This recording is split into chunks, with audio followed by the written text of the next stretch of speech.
Today I'm here with MBA's Tricia Migliazzo, and she asked that we turn the tables so she could ask me a few questions on this version of Empower Moments.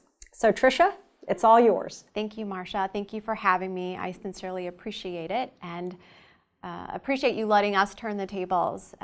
So you are constantly on the road. You are hosting Empower events, interviewing some amazing panelists, but we want to hear more from you and about Empower and what's ahead. So we know you are a huge champion for women, but I don't know if you realize the ripple effect that Empower has created and how many lives you've touched as a result of launching Empower a few years ago. I mean, it's countless. And I hear from women constantly on how they are starting to think about themselves more than ever before, and they are setting goals, career goals, which they've never had in the past, and action items to reach those goals and truly advocate for themselves, which is amazing, and it's pretty much a revelation to most. Did you think this Empower movement would explode as it has and be so widely successful? And was this your intention? Well, I have spoken many times that Empower was created based on the energy that we saw when we did some informal networking groups with women during MBA conferences. And I think what I was most surprised about is the fact that it took on a life of its own so quickly. So Empower is 2 years old, and I'm happy to say that we've touched more than 6,000 women in this past year, and I'm hoping that continues to grow. What I've been most impressed by is how women have come together to support one another, not only in business, but in personal situations, in helping women connect with one another. And it is really heartwarming to see this network grow and support one another and share information. So to hear the ripple effect that you're hearing it out in the industry at events that are hosted by MBA really means that the word is spreading. It is spreading. So women are asking often, what can I do more to help support the Empower movement and collaborate with other women and truly grow it? They want to know. Any suggestions?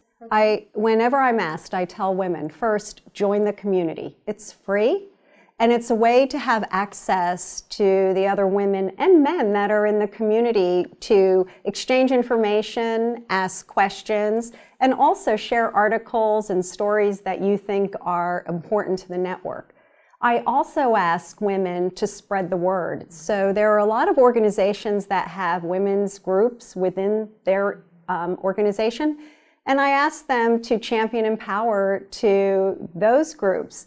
And we're starting a new toolkit so that we can give our Empower members so they can do their own company campaigns and encourage the women and men in their organizations to be part of Empower, to come to our events and engage in the dialogue. That's great. So what's the goal for Empower in terms of the number of men and women signing up? Do you have a goal in mind? We don't really have a goal as far as numbers that we want. We just want to make sure it's inclusive, that we're having the meaningful discussions. We like to be solution-based, so I think it's important to identify the issues and some of the obstacles, but it's just as important to really try to find solutions that work and try to hear from leaders in our industry who have had successful change and some who have had learnings along the way and share that with the members of the community. What drives you to do this and to do more? I've been in this industry a long time, and when I was coming up through the ranks, there weren't very many women, let alone women in leadership. And so as I looked at what MBA was doing and the access we had nationally to men and women in this organization, I think MBA is uniquely positioned in order to provide resources to our members and have these kind of networking events. And so I really wanted to give back to an industry that's been so good to me and my family, and also support the women as I, age out one of these years of this industry, leave it in a better place than when I came in. Well, you definitely are leaving a legacy, and again, women are so impacted, and again, I know you hear the stories, but there are many more stories out there, and I believe that women have started some internal women's group as a result of mPower and this initiative that you've launched. I know they have, so kudos to you. Thanks, and I also know some women who have started regional groups because of mPower, and they're branding them within their own regional space and reaching out. And so I think they always ask me, is there anything we can do? And I said, encourage those women to join as well. It's the ripple effect. The ripple effect. Ripple effect. Okay, so getting a little bit more personal, I wanted to ask you about your relationship with your sister. And why do you think it's so important for women to have a similar type of relationship, whether it's with a sibling or not? I am fortunate enough that my sister is also in this industry. She was here first, so she'll be the first to tell you that she was the one who encouraged me to take a job at an organization back then called the Mortgage Corporation that rebranded itself as Freddie Mac. And I will tell you, it's important to have somebody that you can be completely honest with when you're struggling in your career or with a topic, and also know that they're not going to judge you for it, that they're just going to try to help you navigate through it.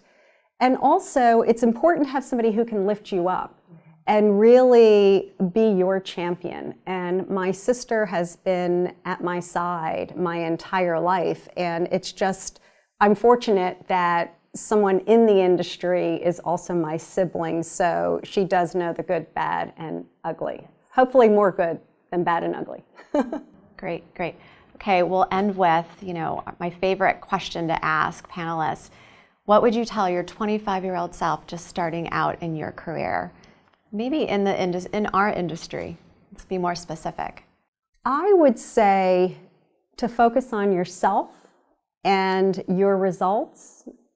I think when you first enter a workplace and you watch what happens around you, sometimes you can get caught up in that. And really what's most important is, what do you want for yourself?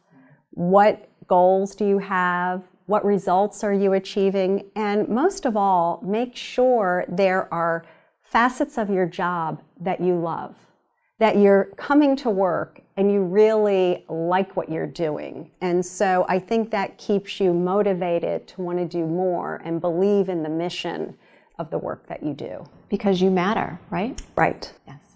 All right. Very good.